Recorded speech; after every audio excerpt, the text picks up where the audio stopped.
2025 সালের 7ই আগস্ট দুপুরবেলা রাহুল গান্ধী নয়াদিল্লিতে অল ইন্ডিয়া কংগ্রেস কমিটির সদর দপ্তরে একটি প্রেস কনফারেন্স করেন। এরপরেই গোটা ভারতবর্ষ উত্তাল হয়ে পড়ে। একটি নির্বাচন, কোটি কোটি মানুষের ভরসা, কিন্তু যদি সেই ভোটেই হয় চুরি। একটা ছোট্ট ঘরে 80 জন ভোটার, 1 লক্ষ ভুয়ো নাম। নির্বাচন কমিশন কেন দিচ্ছে না ডিজিটাল ডেটা? বিজেপি না কংগ্রেস, কে বলছে সত্য? তাহলে কি 2024-এর নির্বাচনে হয়েছিল কারচুপি, নাকি এটা শুধু রাজনীতির খেলা? 2024 সালের লোকসভা নির্বাচনে কর্ণাটকের 28টি আসনে ভোট হয়। এই নির্বাচনে বিজেপি এবং কংগ্রেসের মধ্যে কড়া লড়াই হয়েছিল, কিন্তু এই নির্বাচনে কংগ্রেস 9টি আসন পায়, বিজেপি পায় 17টি ও জেডিএস 2টি আসন পায়। নির্বাচনের পর কংগ্রেসের ধারণা 16টি আসনে তাদের অনায়াসে জেতার কথা ছিল, কিন্তু কংগ্রেসের কম আসন পাওয়াতে বড় ধরনের জালিয়াতি হয়েছে বলে ধারণা হয়। এরপর রাহুল গান্ধী ও তার কংগ্রেস দলের টিম ভাবলেন 2024 সালের লোকসভা নির্বাচনে কিছু গন্ডগোল হয়েছে। তারা শুনেছিলেন ভোট চুরি হয়েছে, বিশেষ করে কর্ণাটকের বেঙ্গালুরু সেন্ট্রাল লোকসভা কেন্দ্রের মহাদেবপুরাতে। তাই তারা ঠিক করলেন এর পেছনে সত্যি বের করতে হবে। ভুয়ো ভোটারের খোঁজে তারা নির্বাচন কমিশনের কাছে গেল ভোটার তালিকার জন্য। নির্বাচন কমিশন তাদের ডিজিটাল তালিকা দিল না। 7 ফুটের পাহাড় প্রমাণ কাগজ তাদের দিয়েছিল। সেখানে 6.5 লক্ষ ভোটারের নাম ছিল। তারা ভোটার তালিকা হাতে নিয়ে দেখতে শুরু করলো। রাহুলের টিমকে পুরো 6 মাস ধরে কাগজের তালিকা হাতে নিয়ে একটা একটা করে নাম চেক করতে হলো। এটা ছিল যেন পাহাড় টপকানোর মতো কঠিন কাজ। তারপর তারা কর্ণাটকের গ্রামেগঞ্জে গিয়ে ঠিকানা মিলিয়ে দেখতে লাগলো। কংগ্রেসের কর্মীরা দরজায় দরজায় গিয়ে জিজ্ঞেস করলো এখানে কত লোক থাকে, কিন্তু অনেক জায়গায় দেখা গেল ঠিকানা আছে কিন্তু লোক নেই। হঠাৎ চোখে পড়লো একটা ছোট্ট বাড়ির ঠিকানায়। কি আশ্চর্য, একটা ঘরে 80 জন ভোটারের নাম। এটা তো অসম্ভব। তারা আরো খুঁজে দেখলো প্রায় 1 লক্ষ ভুয়ো ভোটারের নাম ঢুকিয়ে দেওয়া হয়েছে। রাহুল বললেন এটা তো বড় দুর্নীতি।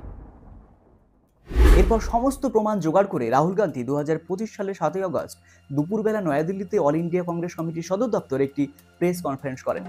সমস্ত নথি প্রমাণ নিয়ে ভারতের বৃহত্তম স্ক্যাম ভোট চুরি হয়েছে বলে তিনি দাবি করেন এবং নথিপত্র দিয়ে তা প্রমাণ করেন। এরপর গোটা ভারতবর্ষ উত্তাল হয়ে পড়ে। রাহুল গান্ধী বলেন যদি ডিজিটাল তালিকা পেতাম 30 সেকেন্ডে এসব ধরে ফেলতাম, কিন্তু এখন 6 মাস লেগে গেল। কংগ্রেসের নেতা রাহুল গান্ধী এবং কর্ণাটকের উপমুখ্যমন্ত্রী ডি.কে. শিবকুমার এই অভিযোগের নেতৃত্ব দিচ্ছেন। তাদের মূল দাবি হলো বেঙ্গালুরু সেন্ট্রালের মহাদেবপুরা বিধানসভায় 1 লক্ষেরও বেশি ভোট চুরি হয়েছে। কংগ্রেসের অভ্যন্তরীণ তদন্তে দাবি করা হয়েছে 40,000-এর বেশি ভোটারের ঠিকানা ভুয়ো, 12,000 ডুপ্লিকেট ভোটার, অনেক ভোটারের নাম একাধিক বুথে, 4,000 ছবিহীন ভোটার কার্ড, 10,000 ভোটারের ঠিকানা এক, এবং সবথেকে আরও গুরুত্বপূর্ণ অভিযোগ ফর্ম 6-এর অপব্যবহার। এই ফর্ম 6-এর অপব্যবহার বলতে কংগ্রেসের দাবি কর্ণাটকের মহাদেবপুরা বিধানসভা কেন্দ্রে 33,692 জনের ক্ষেত্রে ফর্ম 6-এর অপব্যবহার করা হয়েছে। এই ফর্ম 6-এর কাজ নতুন ভোটারের নাম ভোটার তালিকায় যুক্ত করা এবং যদি ঠিকানা পরিবর্তন হয় তবে ভোটার তালিকায় নতুন ঠিকানা দেওয়া। এই ফর্ম ব্যবহার করে এমন লোকদের নাম তালিকায় ঢোকানো হয়েছে যারা আসলে ভোটারই নয়, অথবা একাধিকবার নাম নথিভুক্ত করা হয়েছে। উদাহরণ হিসেবে 70 বছর বয়সী শকুন রানী নামের একজন ব্যক্তির নাম 2 মাসের ব্যবধানে 2 বার নথিভুক্ত করা হয়েছে।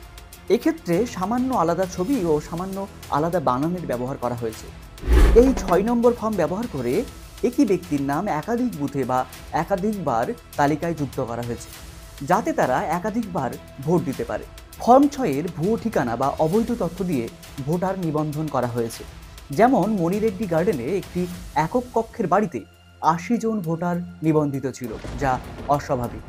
কংগ্রেসের অভিযোগ এই 33,692টি ফর্ম 6-এর অপব্যবহার মহাদেবপুরায় মোট 1,250,000 ভোট চুরির একটি বড় অংশ। তারা দাবি করেছে যে এই কারচুপির কারণে বেঙ্গালুরু সেন্ট্রালে বিজেপি প্রার্থী পিসি মাহান 32,707 ভোটের ব্যবধানে জিতেছেন, যেখানে কংগ্রেসের প্রার্থী এগিয়ে ছিলেন। এই অপব্যবহারের মাধ্যমে ভোটার তালিকায় কারচুপি করে নির্বাচনের ফলাফল প্রভাবিত করা হয়েছে বলে তারা মনে করেন। কংগ্রেসের দাবি ভোট চুরির জন্য কয়েকটি কায়দা ব্যবহার করা হয়েছে। কংগ্রেস বলছেন ভুয়ো নাম আর ঠিকানা তালিকায় ঢুকিয়ে দেওয়া হয়েছে, বিরোধী দলের ভোটারদের নাম বাদ দেওয়া হয়েছে, জাল ভোটার আইডি তৈরি করে ভোটে প্রভাবিত করা হয়েছে। রাহুল গান্ধী বলছেন এটা শুধু কর্ণাটক নয়, মহারাষ্ট্র, বিহার, হরিয়ানা সব জায়গায় হয়েছে। রাহুলের হাতে এমন প্রমাণ আছে যাকে তিনি বলছেন অ্যাটম বাম। তিনি বলেন এই প্রমাণ বের হলে নির্বাচন কমিশনের সবাই প্রশ্নের মুখে পড়বে, কিন্তু সেই প্রমাণ এখনো সবার সামনে আনেননি। এটা যেন একটা গোয়েন্দা গল্প যেখানে রাহুল আর তার টিম ভোট চুরির রহস্য ভাঙতে মাঠে নেমেছে, কিন্তু এই গল্পের শেষ এখনো শেষ হয়নি। নির্বাচন কমিশন বলছে সব অভিযোগ ভিত্তিহীন, তাই এখন সবাই অপেক্ষায় আছে রাহুলের সেই বড় প্রমাণ কবে সামনে আসবে। তাহলে কংগ্রেসের ঠিক কি কি অভিযোগ চলুন একে একে দেখে নিই।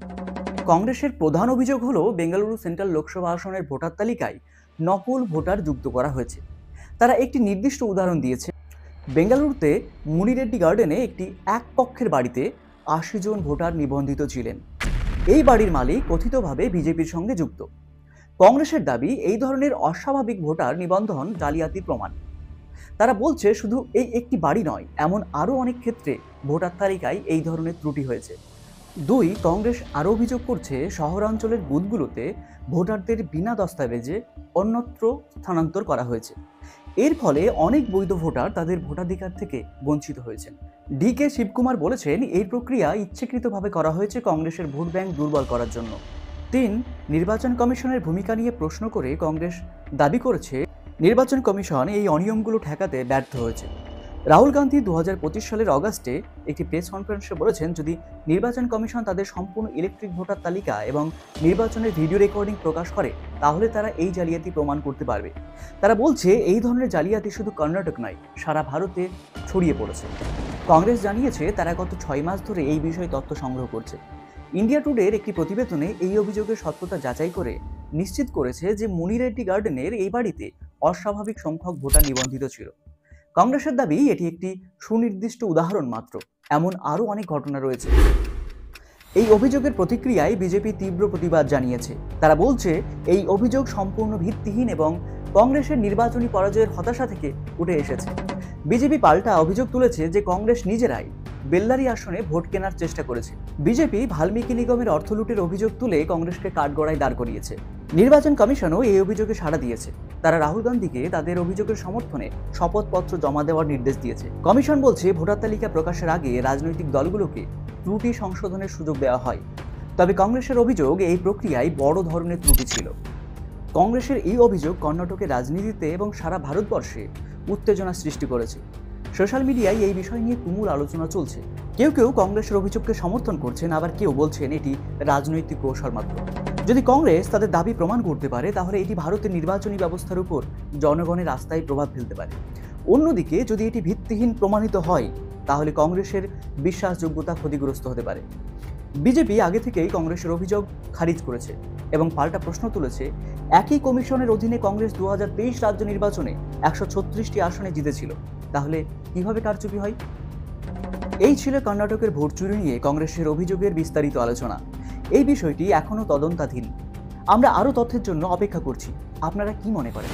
কংগ্রেসের অভিযোগ কি সত্যি নাকি এটি রাজনৈতিক কৌশল? কমেন্টে আপনার মতামত জানান। এই ধরনের আপডেট পেতে আমাদের চ্যানেল সাবস্ক্রাইব করুন, বেল আইকনটি প্রেস করুন এবং ভিডিওটি শেয়ার করুন। পরবর্তী ভিডিওতে আবার দেখা হবে। ধন্যবাদ।